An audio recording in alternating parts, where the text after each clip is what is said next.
도서관 단골 손님들의 전화수다방. 내가 빌린 책.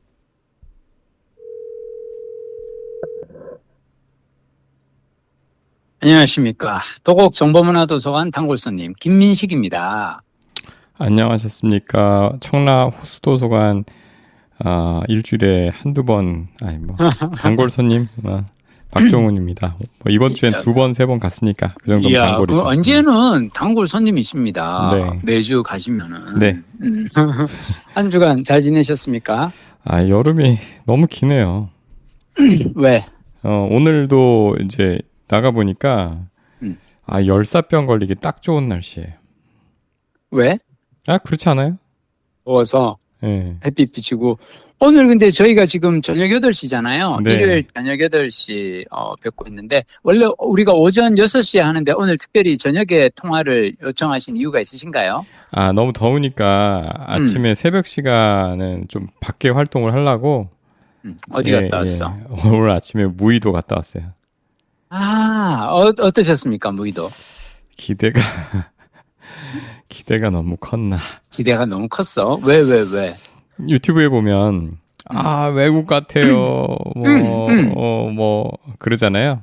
근데 제가 여기 이제 인천 청라 살면서 바닷가 2번 가봤거든요. 영종도에 있는 해수욕장, 을왕리 해수욕장. 을왕리도 한번 차로 지나가 봤고, 그다음에 오늘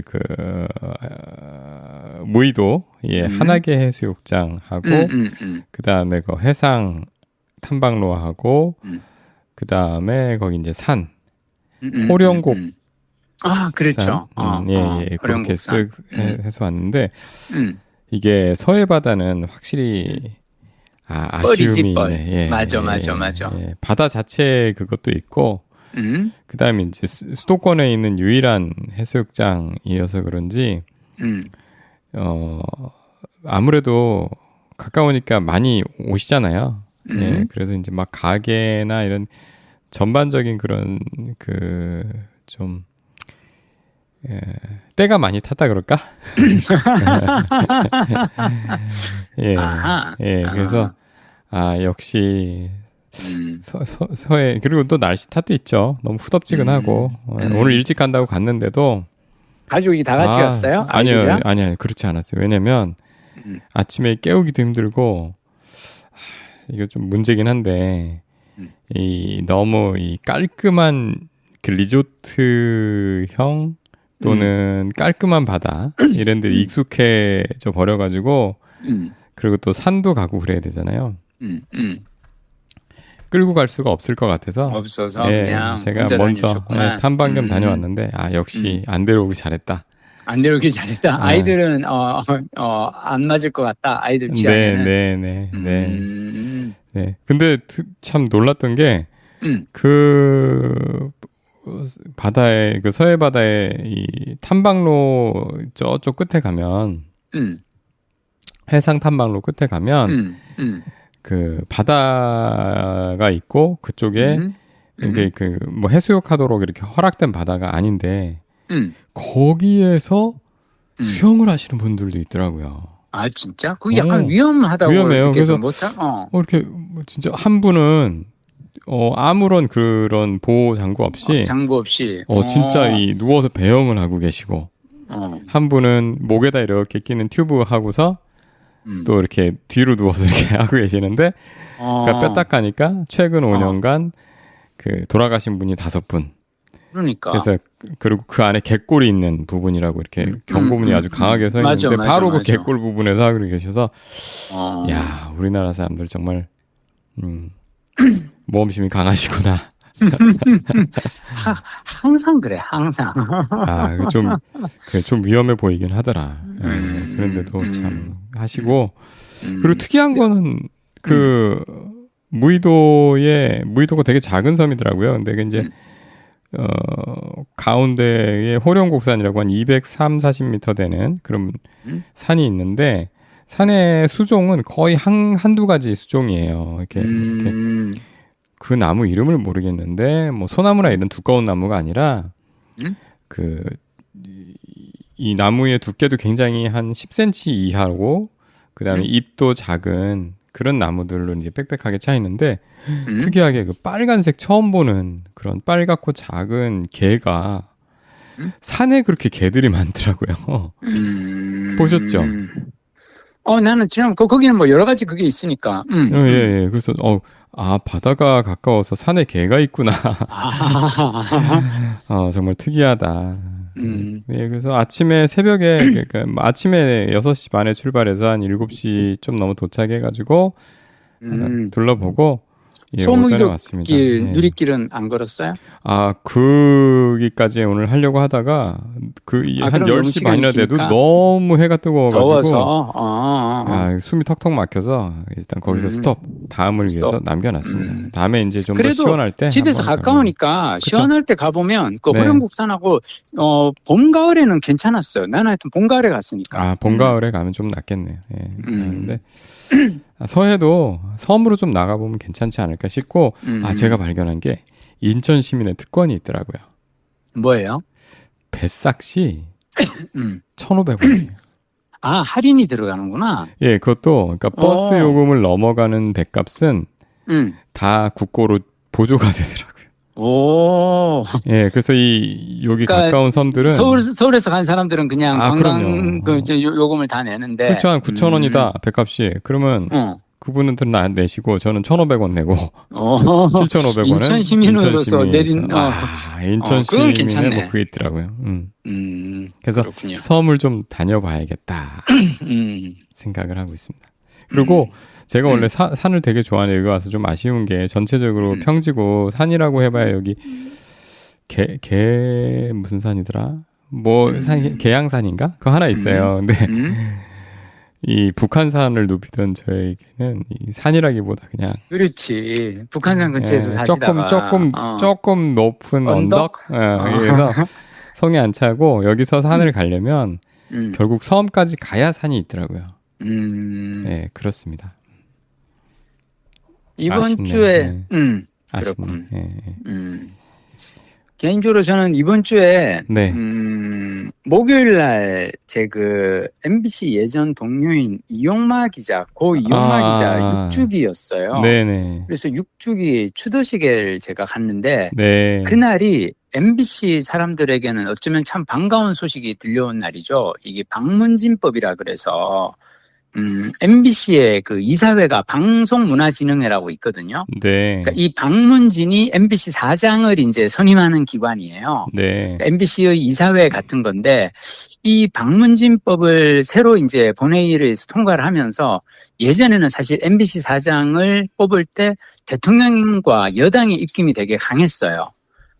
거의 2대1 정도로, 무조건 여당에 저그대로 이렇게 대통령이 선임되는 구조였는데, 이걸 이제 새롭게 법이 바뀌면서 MBC 사장을 국민이 추천하는 어떤 그런 이제 조금, 방향으로 나아가면서, 그래서 원래는 국회 교섭단체에만 주어지던 이사 추천권을 MBC 시청자위원회, 그리고 임직원, 방송 관련 학회 등에도 이렇게 주는 내용을 담고 있는 법인데, 저는 되게 그랬던 게 사실 이게 고 이용마 기자라고 저희 이제 MBC 노조 홍보국장으로 일하다가 2012년 170일 파업을 주도하다 해고된 친구가 있거든요. 네. 이 친구가 사실 살아생전에 가장 큰 소망이 MBC 방문진법 이 개정이었어요. 네. 왜냐하면 지금 현재 상태로는 항상 정권이 바뀔 때마다 대통령의 입맛에 맞는 어떤 그런 경영진이 올 수밖에 없는데 그렇게 되면 언론의 어떤 그 본연의 의무라고 할 수 있는 권력에 대한 감시나 견제가 기능이 약해진다. 실제로 이명박 정권이나 박근혜 정권 시절에는 MBC가 좀 그런 이 어려움을 겪기도 했고요. 그래서 이거를 이 친구가 그렇게 바라던 그 법이 이용마 기자 6주기 그날 오전에 국회에서 통과가 된 거죠. 이것도 우연치고는 굉장히. 저는 정말로 그래서 드라마틱해요. 그래서 이게 그래도 사실 어떻게 보면 이용마 기자가 69년생이거든요. 네. 그러니까 저하고 거의 같은 또래 이제 87학번이고 그런데 이 친구가 사실 되게 젊어서 간 거죠. 6년 전에 갔으니까 50대 초반에 이제 세상을 떠났는데. 네. 이렇게 이른 나이에 게다가 이 친구가 해고되고 MBC 노조 파업할 때 온갖 고초를 겪다가 이제 병을 얻어서 투병하다 떠났기 때문에 노동조합 동료들이 항상 이 추도식에서 모이면은 참 그렇잖아요. 마음이 안 좋잖아요. 네. 너무 일찍 요절한 친구라서. 근데 그날은 우리가 다들 웃으면서 사진을 찍었어요. 정말로. 왜냐하면 이날은 정말 기쁜 날이다.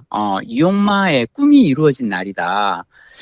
그래서 되게 뜻깊은 하루를 보냈습니다. 그날. 제가 이제 같이 이제 동료로 일을 했다는 그 인연으로 추도사를 한마디를 부탁을 하더라고요. 그래서 제가 그날 이제 한 얘기는 이거예요. 이용마 기자가 오늘 이 방문진법 통과하고 이런데 이용마 기자였던 것도 크지만 사실 이용마 기자는 그 이재명 대통령이 성남시장이던 시절, 아니 그 전에 성남시에서 인권 변호사로 활약할 때부터 인연이 있었어요. 예전에 제가 이용마 기자랑 얘기하면서 내가 그런 얘기를 했거든요. 용마야, 네가 원하는 그 대통령이 아니라 국민들이 MBC 사장을 뽑는 그런 구조라는 게 결국은 법이 바뀌어야 되는데 이걸 어느 대통령이 어느 여당이 그 법을 통과시키려고 하겠니? 자기의 이 권력이 주어진 것을 그걸 오히려 자기 힘을 스스로 깎는 일인데 왜냐하면 사실은 MBC라고 하면 그래도 권력이 이렇게 자기 손 안에 놓고 쥐고 휘둘고 싶은 그런 칼이지 혹시라도 그 칼이 자기를 칠 수도 있잖아요. 네. 나는 좋은 언론은 양날의 검이 되어야 한다고 생각하거든요. 어떤 권력이 혹시라도 잘못된 길을 가면 거기에 대해서 직언을 할 수 있는 게 나는 좋은 언론이라고 생각하는데 어느 대통령이 MBC를 그렇게 놔두겠느냐. 그냥 감시견이 아니라 애완견처럼 이제 펫독, 와치독이 아니라 펫독으로 만들고 싶어 하겠지. 실제로 윤석열은 그걸 하려고 몇 번이나 거부권에 이 방송문화진흥회법이 개정안이 2번 정도 이게 사실은 있었는데 윤석열 전 대통령이 거부권을 2차례나 행사하는 바람에 이제 폐기가 됐었거든요. 근데 이재명 대통령이 해주신 거예요. 나는 이걸 보면서 이용마 기자가 참 인권 변호사 시절 일을 하던 그때 만난 이재명 대통령 그 인연이 어쩌면 여기까지 간 게 아닌가. 그리고 그날 이재명 대통령께서 그 페이스북에 글을 또 올리셨더라고요. 오늘은 기쁜 날이라고 이용마 기자의 6주기이지만 방문진법이 통과된 날입니다. 글을 올리신 걸 보면서 참 여러 가지로 생각을 했고요. 제가 이제 추도사에서 그런 얘기를 했어요. 사실 이용마는 6년 전에 회사를 떠났고 저만 해도 뭐 5년 전에 이미 회사를 떠났잖아요. 네. 근데 이용마나 제가 회사를 떠난 이후에 이 윤석열 정부 치하에 그 엄혹했던 시절을 MBC 조합원들이 너무 잘 싸워주셨다. 그래서 왜 그 시절에 막 다른 언론사나 미디어들은 하지 못했던 그런 보도들을 하면서 권력에 대한 견제를 잘 하면서 MBC의 존재 이유를 우리는 스스로 증명해냈다. 여러분들이 스스로 증명해냈다. 왜 MBC라는 이런 튼튼한 권력으로부터 자유로운 공영방송이 왜 필요한지를 조합원 여러분들이 애써 힘써서 싸워서 증명해내준 덕분에 이 법이 드디어 통과됐다. 난 지금 MBC가 국민의 사랑을 받고 이렇게 있는 것에 대해서는 조합원 여러분들에게 정말 감사합니다. 이용마나 저나 둘 다 정말 여러분들에게 감사해야 됩니다라고 저는 얘기를 했고요. 회사 후배들에게 정말 너무 고맙더라고요. 그날도 지금 현재 MBC 노조 이제 본부장으로 있는 전성관 PD라든지 아니면 이제 언론 노조 위원장으로 있는 이호찬 기자 이분들이 다 왔는데 이 두 분이 다 제가 노조 시절 노조 집행부 할 때 같이 일을 했던 후배들이거든요. 근데 이 후배들이 다들 MBC의 위상을 잘 지켜준 덕분에 이렇게 된 것 같아서 너무 하여튼 지난 목요일 날은 기뻤습니다. 저도 그 뉴스에서 관련 소식을 봤는데, 네. 근데 그 이재명 대통령이 그런 인연에 대해서는 따로 얘기는 안 해서 몰랐습니다. 안 하시죠? 그랬군요.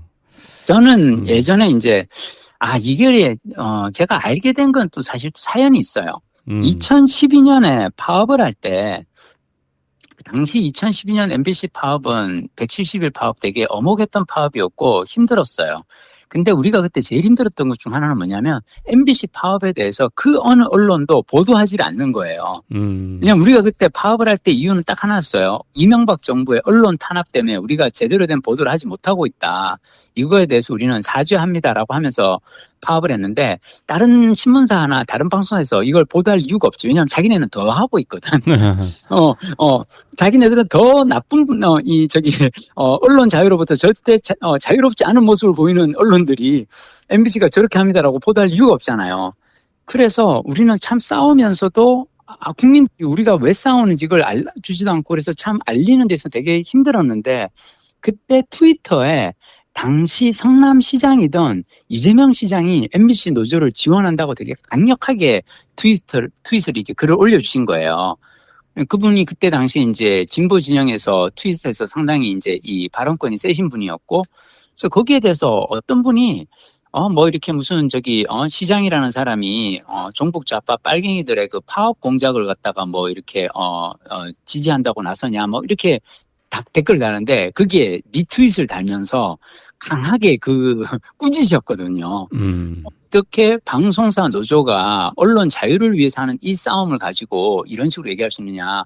우리나라는 이래서 아직 멀었다. 막 이런 얘기를 하면서 저는 그때 보면서 되게 놀랐어요. 왜냐하면 사실 정치인들은 MBC에서 파업을 하고 그럴 때는 왜 파업에 대해서 함부로 동조하는 목소리를 내기가 쉽지가 않거든요. 네. 일반 국민들에게 자칫 잘못하면 부메랑으로 돌아올 수 있기 때문에. 근데 되게 용기 있게 발언해서 제가 놀랐는데 용마가 쉬고 웃으면서 그러는 거예요. 본인하고 개인적인 인연이 있다고. 인권 변호사 시절부터 용마 기자하고 친분 있고 그리고 용마가 성남시 출입 기자였던 거예요.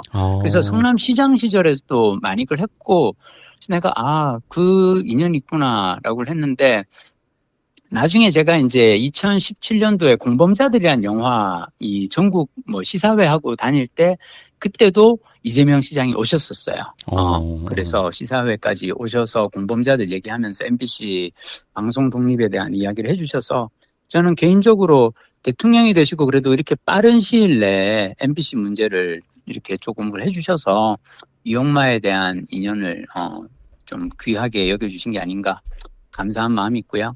목요일 날 제가 이제 이 추도식을 갔다면 금요일 날은 저녁에 영화 보러 갔어요. 근데 또 다른 MBC와의 인연으로 영화를 보러 갔죠. 뭐냐? MBC는 언제 떠나실 겁니까? 나는 내가 진짜로 오늘 솔직히 말씀드릴게요. 그냥 오늘 제가 하는 세 사람의 이야기는 셋 다 MBC 사람들에 관련된 얘기예요. 첫 번째는 이용마 기자 얘기를 제가 드렸고요. 두 번째는 뭐냐면 최승호 PD예요. 맞아. 제가 무슨 그 4대강 맞아요. 추적이라는 영화를 내셨는데 제가 지난주 월요일 날 오티움이라고 왜 박성재 전 MBC 해직 기자이자 지금은 이제 북카페를 운영하고 계시는 오티움 사장님을 만났는데 박성재 사장님이 금요일 날 너 다음 주 금요일 날 시간 되면 영화 보러 와 그러는 거예요. 내가 왜요? 그랬더니 최승호 선배가 뉴스타파에서 새 영화를 만들었는데 죽인다. 그래서 저거 뭐라고까지 얘기하시냐면 이 영화를 보고 나서 본인이 다시 깨달았다는 거예요. 맞아. 최승호가 사실은 우리는 다들 최승호 선배를 MBC 노조위원장, 사장, 걸출한 언론 독립의 투사무라고 얘기를 하지만 사실은 최고의 다큐멘터리 감독이었는데 그 다큐멘터리스트로서의 어떤 그 모습을 제대로 보여주는 영화라는 거예요. 걸작이 하나 나왔으니까 꼭 보러라고. 그래서 박성재 사장님이 이 극장 하나를 아트나인 이수역에 있는 극장 하나를 통째로 빌려가지고 무료 시사회를 연 거예요. 멋있어. 역시 돈은 이렇게 써야 돼. 그래가지고 보러 오라고 하셔서 제가 이제 보러 갔는데 그냥 영화 처음부터 이렇게 딱 보면서 정말 최승호 선배 대단하다. 그러니까 이 17년 동안 그러니까 이 2007년 대선에서 당선된 이명박 대통령이 왜 이 낙동강하고 한강을 잇는 한반도 대운하를 건설하려고 그랬잖아요. 한반도 옛날 얘기니까 일단 한번 좀 여러분의 그 기억을 다시 이렇게 상기시켜 드리자면, 근데 대운하 사업이 환경 파괴라는 반발이 거세지자 이제 4대강 살리기 이런 식으로 4대강 사업으로 이렇게 사업을 바꿨는데 홍수 예방, 농업 용수 확보 이건 사실은 명분에 불과하고 그 결과 낙동강하고 한강이 다 죽어가죠. 그래서 이제 그 17년간 4대강 사업을 이제 추적해온 최승호 뉴스타파 PD가 이제, 만든 다큐멘터리 영화고요. 정말 재밌어요. 그리고 이걸 보면서, 전 솔직하게 제가 이제 끝나고 무슨 생각이 들었냐면, 최승호 선배 다음에 만나면 내가 죄송하다고 말씀을 드려야겠다. 왜냐하면 저는 최승호 선배님이 왜 MBC 사장으로 재직하고 나서 임기를 마치고 난 다음에 뉴스타파로 돌아가셨거든요. 네. 나는 그게 좀 약간 이해가 안 갔어요. 이제 선배 이제 나이가 60이 넘으시고 좀 이제 근데 이제는 좀 퇴직하시고 은퇴하시고 좀 쉬셔도 되지 않나. 후배들에게 일을 맡기고. 근데 왜 굳이 다시 뉴스타파로 가서 일을 하시지라고 했는데 이번에 이 영화를 보고 깨달은 거 뭐냐면 최승호 선배는 이명박에 대해서는 끝까지 내가 한번 이 4대강의 이걸 끝까지 이걸 한번 다시 이명박 쫓아다니는 그 얘기가 나오는데 너무 대단하신 분께서 근데 개인적으로 저는 솔직히 전 4대강 사업 잊어먹고 있었거든요. 그렇죠. 국민 대부분이 잊어버렸어요. 이 영화를 보고 나면요. 이게 지금 현재 우리에게 지금 아직도 현재 진행형인 사업이에요. 아니 그런데 그거의 폐해를 가장 눈으로 지금 몸으로 당하고 있는 쪽이 사실은 한강보다 낙동강 쪽 아니에요? 정확해요. 근데 왜 지금, 거기 이렇게 조용해요? 맞아요. 뭐지? 지금 박근혜 부장이 얘기한 게 정확한 게 뭐냐면 그 낙동강 지역, 경상북도, 경상남도 이쪽 창녕 함안보 막 창녕보 이런 쪽이 지금 막 난리거든요.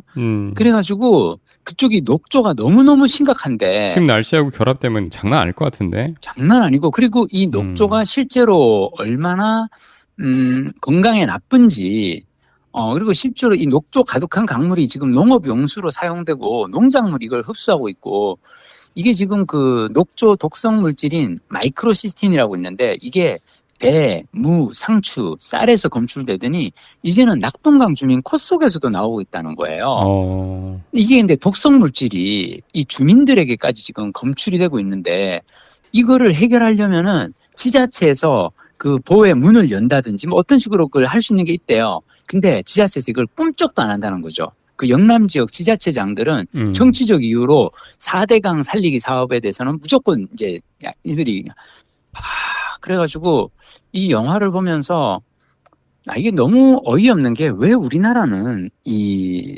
환경과 생명이라고 하는 어쩌면 너무너무 중요한 사람의 생명에 관련된 일을 정치적 논리를 가지고 이렇게 할까. 전 예전에 세월호 사건이라든지 이태원 사건의 참사에 대해서도 뭐라고 이렇게 왜 지적을 하려고 하면 마치 정치적인 어떤 그 때문에 하는 것 같은데 아니거든요. 이건 사람의 목숨에 관련된 거고 강을 죽이고 살리고는 이거는 우리 삶의 터전에 대한 이야기인데 이게 너무 하여튼 좀 안타깝고 그리고 원래 문재인 정부 때 그나마 이제 집권 4년 차에 금강 영산강보 일부 해체를 결정을 했어요. 네. 그나마 낙동강은 빠졌어. 금강 영산강은 왜 호남 지역과 충청 지역이니까 그쪽은 지자체에서도 이제 그냥 오케이 했기 때문에 낙동강에서는 반발이 워낙 심해서 그랬고 금강 영산강보 일부를 해체를 결정을 했는데 문제는 윤석열 정부 들어서자마자 이 재자연화 계획, 그러니까 이 뭐냐면 이 4대강을 다시 살리기 위한 4대강 재자연화 계획이 다시 다 폐기돼 버린 거예요.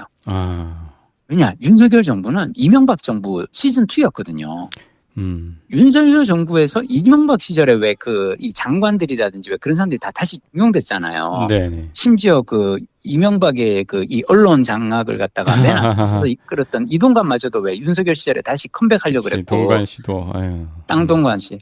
그러니까 나는 이게 정치적 논리로 이렇게 돌아가는 게 너무 지금 이게 안타까운데 하여튼 지금 최승호 선배께서 이 추적이라는 영화를 만든 이유는 사람들의 어떤 이 기억을 상기시키는 거죠. 이거 우리가 잊지 않아야 될 문제이고 정치적 문제가 아니고 이 환경 너무 중요한 문제라는 걸 약간 좀 그래 주셔서 저는 추적이라는 영화를 많은 분들이 보셨으면 좋겠어요. 지금 추적을 찾아봤더니 와 100%네. 이게 뭐더라? 키노라이츠 평점 100%네. 4점 별도 재밌나 봐요. 아니 영화 잘 만들었어요. 그러니까 이게 그냥 우리가 뭐 의무감에 보는 그런 영화가 아니고 진짜로 보면 개봉이 8월 6일인데 상영관이 있긴 있구나. 있긴 있는데 많지는 않아요. 많지는 않겠네. 그래서 여러분들이 추적을 주위 분들하고 이렇게 좀 보시면서 어쩌면 저는 이거 우리가 좀 신경 써야 할, 잊지 말아야 될 어떤 그 작업 중 하나가 아닌가. 그리고 이명박이 4대강 살리게 돼서 우리가 좀 계속 고민을 좀 해봐야 될 것 같아요. 이거는 그 공영방송에서 사서 맞아. 한번 편성을 해도 될 것 같은데. 한번 편성해서 한번 좀 틀어야 돼 진짜. 이건 공영방송 이런 거 해야지. KBS에서 했으면 좋겠네. 아니 MBC에서 하면 이거 뭐 자살 뭐 이럴 것 같아서 그러니까 KBS에서 하면 되겠네. 아니면은 나는 그냥 차라리 이런 거는 그냥 넷플릭스에서 그냥 넷플릭스에서 들어가지고 네, 좀 많은 사람들이 이 영화를 봤으면 좋겠다 그런 생각이 들었습니다. 아주 그냥 이번 주는 굉장히 그 뜻깊은 한 주시네요. 그렇죠. 네. 하나만 더 할까? 하나 더 해주세요. 네. 하나 더 있는 것 같은데. 자, 아까 그 이용마, 최승호. 자, 또 1번 이용마, 2번 최승호. 3번은 뭐냐면 그 혹시 권성민 PD라고 알아요? 알죠. 권성민 PD라고 MBC에서 이제 그 예능 프로그램 만들던 PD였고 이 친구가 예전에 이제 뭐 하여튼 파업할 때 좀 되게 열심히 했던 친구였고 지금은 나갔어요.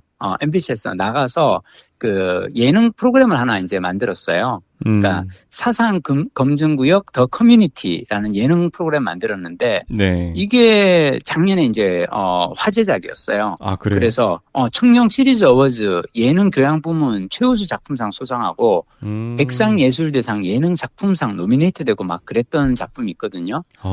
근데 웨이브에서 하는구나 이거. 맞아요. 근데 권성민은 참 대단한 게 이 친구는 책을 잘 써요. 글을 또 되게 잘 써요. 그래서 그 자신이 연출한 프로그램을 가지고 책을 또 씁니다.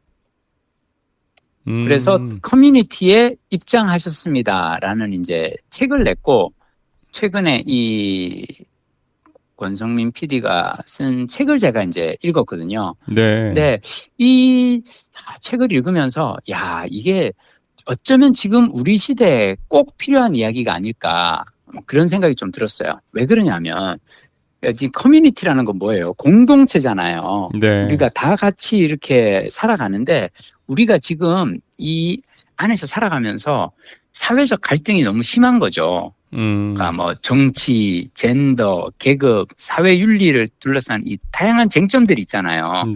근데 이런 사람들이 서로 자기와 생각이 다른 사람과 서로 이렇게 겹칠 일이 잘 없잖아요. 그러니까 실제로도 그렇고 그리고 온라인상에서도 너무 자기가 생각이 비슷한 사람들하고만 이렇게 얘기를 하다 보니까 어쩌면 사회 통합의 길은 점점 요원해지고 있는 거죠. 저는 제가 어렸을 때만 하더라도 제가 20대 때만 하더라도 그 친구네 집이 부자인지 아닌지 우리는 알 방법이 별로 없었어요. 뭐 그래도 뭐 티는 나는 애들이 있는데.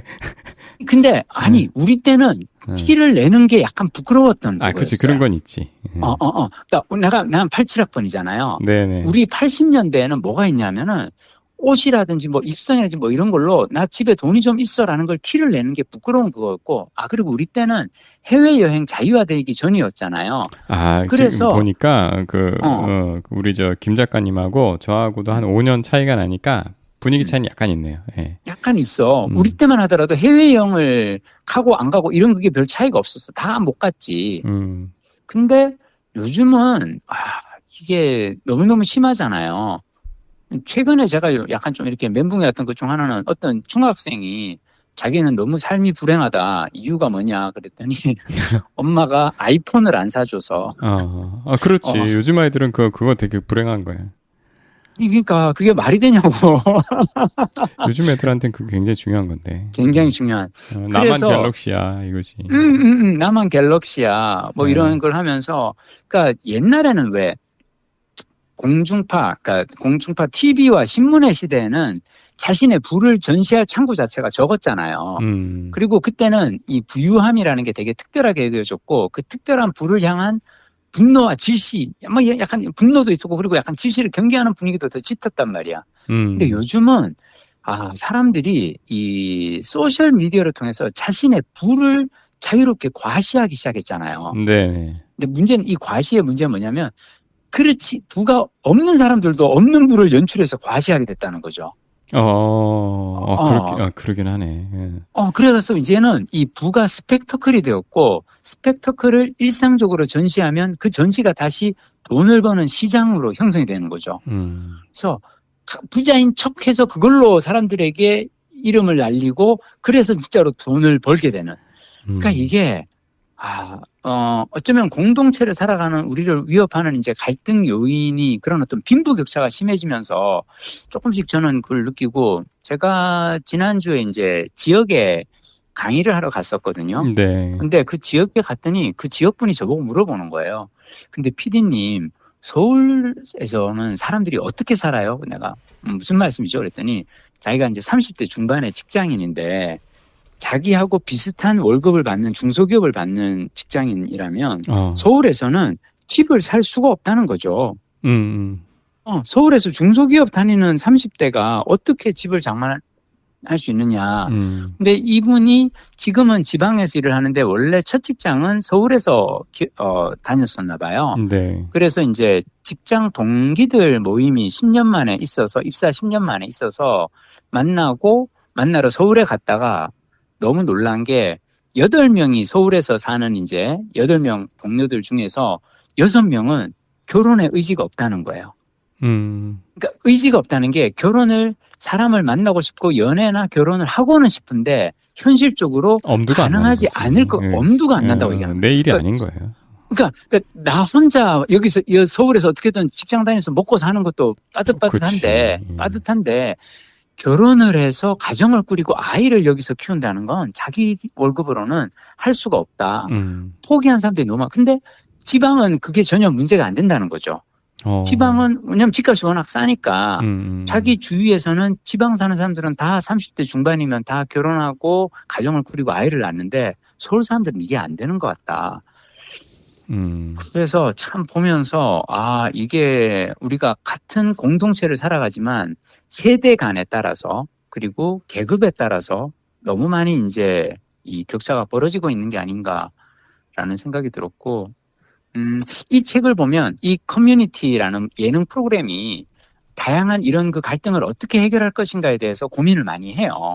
그리고 실제로 다양한 사람들을 한 예능 프로그램에 출연시켜서 서로 이제 대화를 나누게 하고 자신과 입장이 다른 정치적이나 뭐 어떤 그런 입장이 다른 사람과 이야기를 나누면서 어떤 공감대를 형성하는 그런 과정에 대한 프로그램이고 그 과정을 또 책으로 냈거든요. 그래서 저는 보면서 권성민 PD가 참 그래도 우리 시대에 중요한 작업을 하고 있구나 라는 생각이 들었습니다.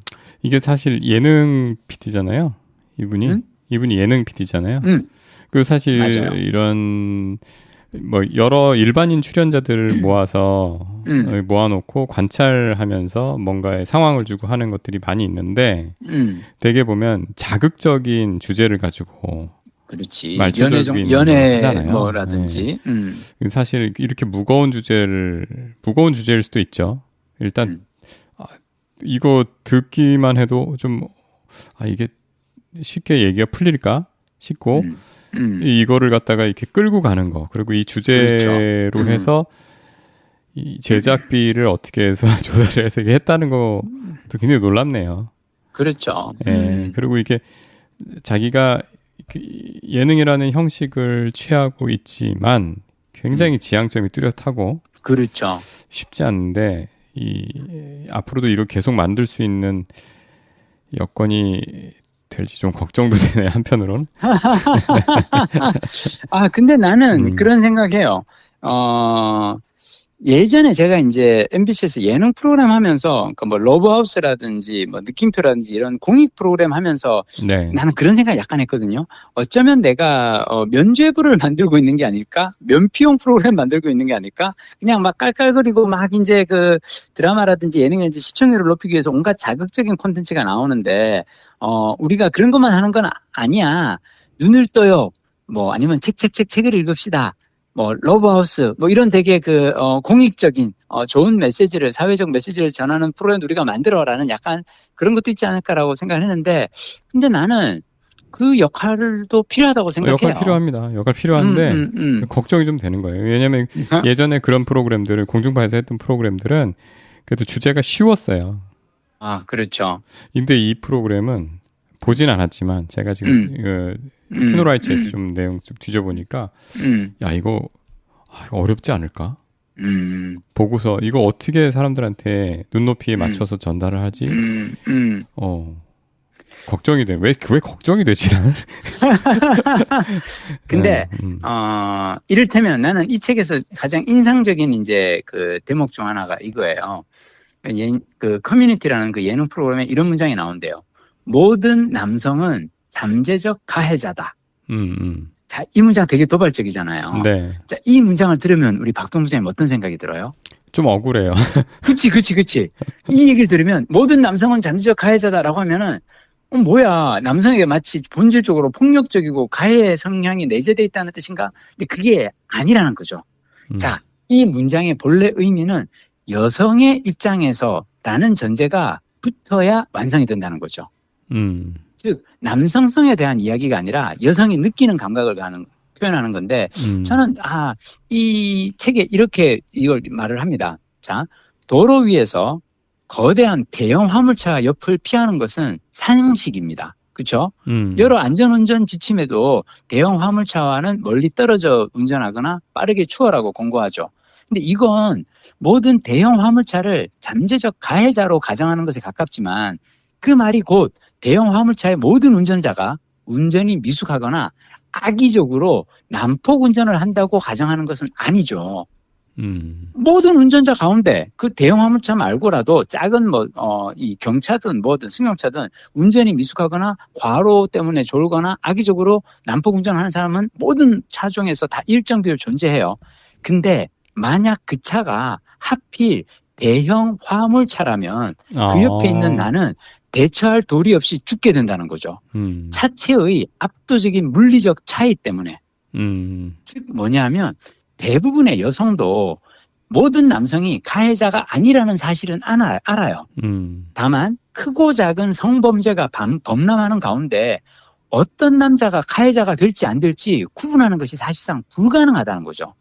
그래서 마치 대형 화물차 옆을 달리는 소형차처럼 운 나쁘게 위험한 남성을 만나면 여성은 신체적 차이 때문에 대처할 방법이 거의 없습니다. 자, 그래서 모든 남성은 잠재적 가해자다라고 하는 거는, 그러니까 모든 대형 트럭은 이게 아니에요. 여성의 입장에서 그 압도적인 신체의 그 차이 때문에 그렇게 느낀다는 거죠. 그러니까 이 말을 듣고 우리가 억울해할 게 아니라, 여성의 입장에서는 그럴 수 있구나라고 공감할 수 있어야 한다는 거죠. 그래서 저는 이 대목을 읽으면서 내가 문득 딸들이 살아가는 세상에 대해서 저는 다시 생각하게 됐어요.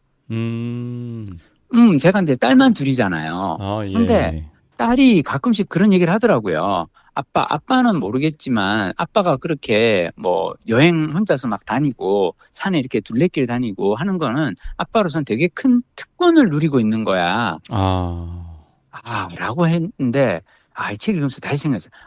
어쩌면 남자인 나는 죽었다 깨어나도 모를 수 있는 감정을 우리 아이들은, 아니 여성들은, 한국 사회에서 여성들은, 아니면 전 세계 여성들은 매일 느끼며 살아가고 있구나. 타인의 상황에 공감하는 연습이, 저는 그게 독서라고 생각하거든요. 네. 내가 알 수 없었던 어떤 그 상황에 대해서 공감하고 그 사람의 입장에 대해서 이렇게 써보는 어떤 연습. 근데 이게 미디어의 미덕이 될 수도 있고, 예능 프로그램이 이 정도의 깊이를 가지게 된다면, 이 정도의 어떤 비유를 가지고 사람들에게 말을 건넬 수 있다면, 이것은 되게 좀 멋진 시도가 아닌가 그런 생각이 들었습니다. 웨이브 말고 넷플릭스에서도 볼 수 있었으면 좋겠습니다. 웨이브까지 내가 네. 돈을 못 내고 있네요.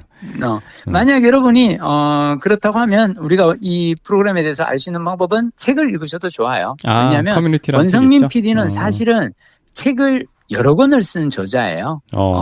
이 친구가 책을 벌써 몇 권을 썼어요. 그래서 3권째인가 4권째인가 이 친구가 잠깐만 그동안 하여튼 직면하는 마음 서울에 내 방 하나 살아갑니다. 혼자 쓴 책만 하더라도 이번이 4번째인가 그렇기 때문에 상당히 글 잘 쓰는 PD고요. 이런 PD가 쓴 책을 통해서 여러분들이 이 PD의 마음 연출하는 어떤 자세에 대해서도 또 아실 수 있을 것 같습니다. 커뮤니티에 입장하셨습니다. 권성민 저자였습니다. 3권까지 알겠습니다. 오늘은 이용마와 최승호와 권성민 세 사람에 대한 이야기를 드려보았습니다. 우리 박동원 부장님 혹시 뭐 소개해 주실 만한 책이나? 저는 사실 지난주에 김 작가님이 소개해 주신 적절한 좌절 다 들었고요. 어떠셨어요? 팔로우하고 오늘 다 들었는데 많이 아이고 이거 내 얘기네. 우리 집 얘기네. 그러니까, 많이 찔렸고 그래서 이제 듣기만 해서 내용의 구성이 이제 잘 안 잡히는 부분이 있어가지고 원래 전자책이라 다시 전자책을 한번 쓱 보면서 정리하려고 하고 있고요. 특히 앞부분에 그 소아정신과 그 선생님이 하신 대목은 네. 아이를 키우는 부모들이 꼭 좀 이렇게 유념했을 하면 좋을 그런 대목들이 많아요. 저도 많이 이렇게 찔려하면서 읽었어요. 엄마 아빠가 같이 읽어야 될 것 같아요. 맞아요. 오늘 한쪽만 읽으면 맞아. 다투게 됩니다. 갈등이 생길 수 있어. 맞아. 거기 나오는 소아정신과 선생님한테 한번 가보고 싶네. 그리고 지금 새로 읽기 우리랜다 청라 호수도서관이 우리 도서관이 됐는데 범도라는 책을 빌려서 읽고 있습니다. 범도. 어떤 내용이에요? 이 책이 23년에 나온 책이에요. 소설입니다. 1, 2편으로 돼 있고 꽤 두꺼운 소설인데 이 범도는 홍범도 장군의 범도이기도 하고요. 이 중의적인 뜻이 있더라고요. 근데 제가 이제 앞에 한 100페이지 정도 읽었거든요. 다 읽고 말씀을 드릴게요. 근데 제가 이 책을 읽게 된 계기가 있어요. 뭐예요? 이 책의 저자분이 방현석 교수님이신데 아마 중대 문창과를 졸업하시고 또 소설도 여러 편 쓰시고 또 학생들 현재 가르치고 계신 분이신데요. 이분이 그 운동을 요즘에 하나 하고 계세요. 어떤 운동이냐면 제가 이게 내가 찾아도 있구나. 독립전쟁 3대 역사용어 바로잡기 청원운동. 이런 겁니다. 그 안중근 의사라는 말 쓰지 말고 안중근 장군으로. 일제강점기라는 말 대신 독립전쟁기로. 독립운동 대신 독립전쟁으로.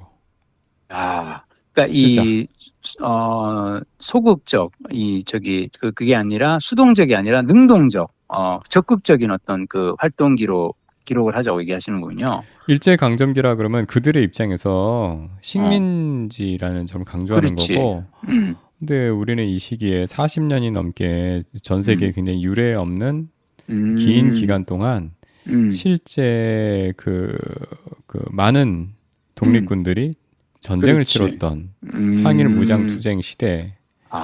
그리고 독립운동 그러면 이게 무브먼트잖아요. 그렇지. 네, 뭔가 그냥 굉장히 수동적으로 만세 정도 부르고 뭐 하고 이런 거가 같잖아요. 조용하게 밑에서. 하지만 실제로 뭐 간도 지역도 그렇고 또 임시정부 옮겨 다니면서도 그렇고 연해주 이런 데서 엄청난 희생을 치르면서 많은 인원들이 몇만 명에 이르는 인원들이 독립전쟁을 수행했다. 항일 무장투쟁이기 때문에 독립전쟁으로 불러야 된다. 그리고 가장 와닿는 얘기는 이게 윤봉길 의사, 안중근 의사, 다 의사라는 표현을 쓰는데 의사는 사실 어떤 개인이 단독으로 뭔가 폭탄 던지고 이렇게 하는 예, 그런 의미에서로 읽히거든요. 그러니까 안중근 장군도 실제로 보면은 그 재판 과정이나 이럴 때 항상 주장하는 게 바가 있었잖아요. 나는 전쟁을 치른 거고 전쟁에서 작전 중에 포로가 된 거다. 그 포로 대우를 해달라. 그 자기를 소개할 때도 안중근 참모 중장이라고 소개를 하죠. 근데 이게 예전에는 그냥 억지 주장 아니야? 이렇게 보는 분들도 있었어요. 그런데 왜 그런 주장을 하는지가 요즘 영화나 드라마를 통해서 드러나고 있죠. 하얼빈 보셨어요? 하얼빈 못 봤어요. 그러면 그 전에 또 다룬 영화가 있었죠. 그 안중근 의사의 뮤지컬을 뮤지컬로도 제작됐고 그 제목이 뭐더라? 하여튼 안중근 그 장군의 얘기를 다룬 그런 뮤지컬이 있었는데 작품들이 많지. 영웅 말고? 영웅.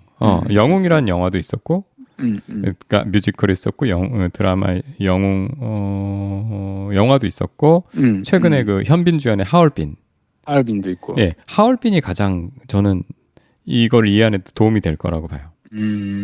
거기 보면은 그 안중근은 그 부대를 이끌고 전투를 일본군하고 대규모 전투를 여러 번 치렀었어요. 그런데 그 어떤 전투에서 이기고 포로가 된 일본군들을 국제법에 적합하게 우리가 처분해야 된다. 그래서 이제 다른 부대원들은 얘들 다 죽여야 된다.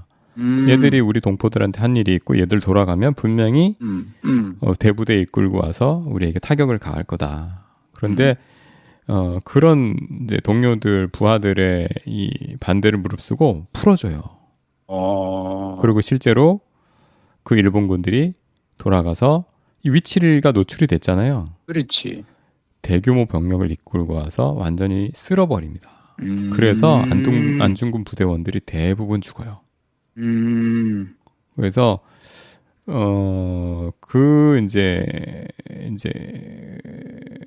충격에 그러니까 그 자기의 이제 자기한테 탓이 있다라고 생각을 하고 굉장히 스스로를 학대한다고 해야 되나 그런 장면이 나옵니다. 그런 시기를 거쳐서 그리고 이제 안중근의 그런 우리가 저들처럼 야만인이 될 수 없으니 우리 국제법을 지켜야 되고 이런 거에 동의하지. 그러니까 아무래도 이 다른 독립군들 무섭잖아요. 그렇죠. 네, 저 부대장을 따라가면 또 같은 일이 반복되지 않을까? 그래서 그때 이제 안중근이 이제는 단독으로 작전을 실행하는 겁니다. 작전 실행했다. 예, 그래서 그게 이제 히로부미 암살이고. 그렇죠. 예, 그래서 그 안중근이 보면은 그때 그 권총으로 6발 앞바까지 다가가서 그러니까 굉장히 근접 그 거리까지 다가가서 6발을 쐈는데 6발을 다 명중을 시키거든요. 근데 이게 이 권총의 명수가 아니라 사실은 장총 들고 싸우던 전쟁터에서 장총 들고 싸웠는데 혼자 작전을 수행해야 되는 상황이 됐고 그래서 그때 원래 총을 잘 쐈다고 합니다. 근데 이제 권총을 익혀서 권총으로 바꿔서 익혀서 그 작전을 수행을 한 거예요.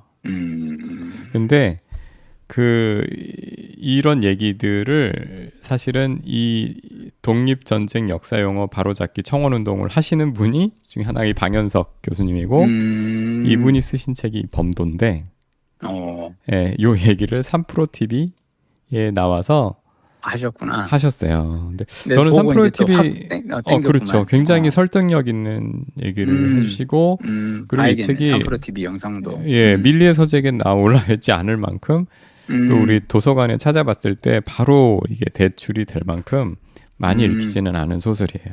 그렇군요. 근데 읽어보면 되게 재밌고 사실 소설의 그 장품성으로도 저는 훌륭하다고 100페이지밖에 아직 안 봤지만 보이는데 그 안중근 장군하고 홍범도 장군이 그러니까 두 사람이 그 처음에 만나는 장면에서 만나서 이 거사를 안중근이 나 범 잡으러 간다 라는 은어로 얘기를 하고 이 홍범도 장군하고 대화를 나누고 그 얘기를 나누는 장면에서부터 시작을 하고 프롤로그로 시작을 하고 그 뒤에는 이제 홍범도가 어떻게 해서 독립군이 돼서 하는 그런 이 구한말의 얘기부터 쭉 나오는데 우리가 익히 알고 있는 뭐 갑신정변이라든지 이런 얘기들하고 되게 잘 얽혀 있어요. 알겠네. 재밌는 책. 되게 재밌는 책이고 그 3프로 TV의 그 아까 말씀드린 회차는 꼭 한번 우리가 역사 시간에 왜 역사를 그렇게 배우는지 모르겠는데 교과서 달달 외울 시간에 학생들한테 차라리 이런 영상들을 한두 편 보여주고 아니, 보고 오라고 해서 토론을 시키는 게 낫지 않을까. 요즘 워낙 좋은 텍스트, 재밌는 텍스트들이 영화든 드라마든 심지어 만화까지 많잖아요. 맞아요. 그거 굳이 앞에서 선생님들께서 그렇게 탁탁하게 정리된 거라기보다는 많은 내용들을 빼버린 뼈만 앙상한 스토리를 하실 게 아니라 풍성한 이야기가 있는 풍성한 이야기거리, 재밌는 이야기거리 니들 다 이거 보고 와서 우리 얘기해보자. 이렇게 가야 되지 않을까 하는 생각 들었습니다. 멋진 이야기입니다. 3프로 TV가 저는 사람들이 자꾸 투자 콘텐츠 위주로 출발을 했지만 저는 지금은 굉장히 성격이 변해서 종합 편성 채널로 하고 있네요. 그렇죠. 그 중에서도 되게 역할이 저는 크다고 보는 게 많은 시간을 편성을 하잖아요. 그래서 공중파에서 그렇게 생략된 얘기들을 길고 깊게 다룰 수 있는 채널이 됐다고 보이거든요. 그렇군요. 네, 그래서 정말 새로운 역할을 찾았구나. 그래서 초기부터 봐온 사람으로 되게 뿌듯한 생각이 듭니다. 네. 오늘도 여기도 봄도 다 읽으시려면 시간 좀 걸리겠는데 대하소설이어서 1편, 2편 다 술술 읽히긴 하는데 시간 내기가 좀 빠듯해서 그렇지. 네, 그리고 이게 요즘에 보면은 우리가 보면 우리 역사 중에서 생각보다 많은 스토리 굉장히 일이 많았던 시기인데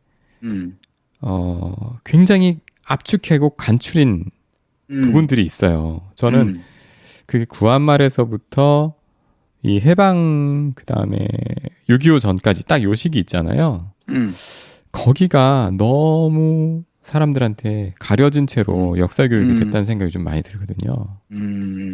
의도적으로 그렇게 만든 세력도 아마 있을 것 같고. 그래서 이런 부교재들을 통해서 보충하면 정말 놀라운 일들이 많거든요. 얼마 전에 그 언더스탠딩으로 3프로의 또 다른 채널 있잖아요. 거기서 소위 이제 아까 또 일제 강점기라고 하면 안 되는데 독립전쟁기 요 시기에 과학 얘기 이게 독립투사들이 과학을 통해서 힘을 기르려 했던 분들이 또 있더라고요. 당시에 과학자들이. 진짜? 예.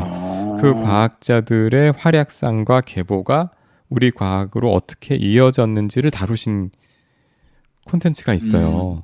이거 한번 꼭 찾아봐서 들어보시면 진짜 흥미진진하고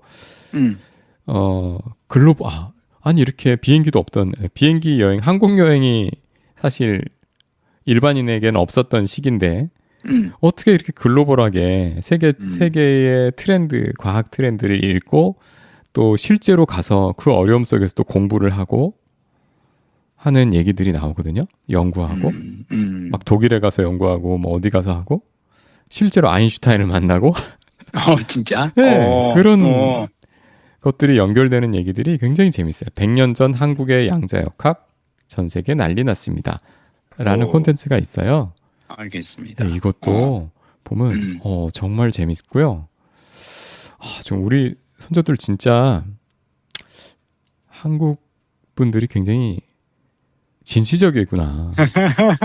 그러니까 이런 식이에요. 이분 뭐 여기 나오는 뭐 많은 얘기들에 예를 들어서 저기 구라파에 어떤 이론이 나왔대더라. 또는 과학으로 힘을 키워야 된다. 굉장히 단순한 목표를 세워요. 그리고 거기를 갑니다. 네. 그리고 거기 유명한 대학에 입학을 시도를 해요. 그리고 입학을 해요. 말도 안 통하고 아무것도 안 되는데. 아무것도 안 통하는데. 심지어 여기서 유학 공부하다가 2년 뒤에 의대에 입학을 합니다. 미국에. 이걸 어떻게 설명해야 될지. 그리고 우리 보면 옛날에 그런 거 있잖아요. 동경제대 유학을 갔다 뭐 이런 얘기. 그렇지. 그럼 우리는 마치 그 얘기를 들으면 어떻게 거기 들어갔을 것 같으세요? 그냥 뭐 일본 가서 시험 봐서 들어가나? 저는 그렇게도 생각 안 했어요. 그냥 돈 많은 유지집 아들이 유학비를 싸들고 가면 들여보내주는 줄 알았어요. 그런 게 아니더라고요. 그러면 가서 일본 애들 일본어를 배워. 즉 경쟁해야 되는 거지, 시험 봐서. 그렇죠. 일본 애들하고 본고사 치르는 거예요. 시험 문제도 그냥 본고사예요. 철학적인 거 논하라고 해요. 그 일본어로 시험 치고 들어가는 거예요, 그냥. 그러니까 좀 어떻게 보면 되게 무대뽀고. 우리 선조들이 대단한 사람들이 많았구만. 그렇죠. 네, 진짜 진취적인 분들이에요.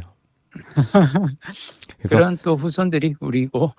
의도적으로 이 역사 부분을 가렸다면 이 부분은 의도적으로 알아서 우리가 공부를 해야 된다. 개인적으로 저는 예의다. 그 시절에 이걸 공부하는 좋은 텍스트 중 하나는 박시백 저자의 35년. 그렇죠. 이라고 생각해요. 맞아요. 사실 만화지만 정말 잘 그렸고, 여러분들이 물론 뭐 박시백, 화백 그러면은 이제 그 조선왕조실록으로 이제 기억을 하시는데, 뭐 만화로 보는 조선왕조실록도 대단하지만 저는 35년도 걸작이라고 생각합니다. 조선의 역사도 중요한데, 저는 그 시기를 사실 그 시기를 저 의도적으로 그 부분, 그러니까 이 다른 쪽에서 친일 그 다음에 뭐 주류를 이뤘던 결국은 뭐 반민특위에서 상대방을 거의 제거해 버렸던 그런 것들을 통해서 그런 세력들에 의해서 지우개를 많이 댔다고 생각하거든요. 그러면은 이 부분은 어떻게 해서든지 결국 채워 넣어야 그 뒤에 역사에서도 또 젊은 사람들의 생각도 보면 휘둘리는 친구들이 많잖아요. 바로 설 수 있지 않을까 생각이 들었습니다. 오늘 무겁네. 무겁네. 좋아요. 이제 주말이 다가고 있습니다. 일요일 저녁 잘 마무리하시고 우린 그럼 또 다음 주에 책 이야기 이어가요. 네네. 다음 주는 좀 가볍게. 오케이. 예.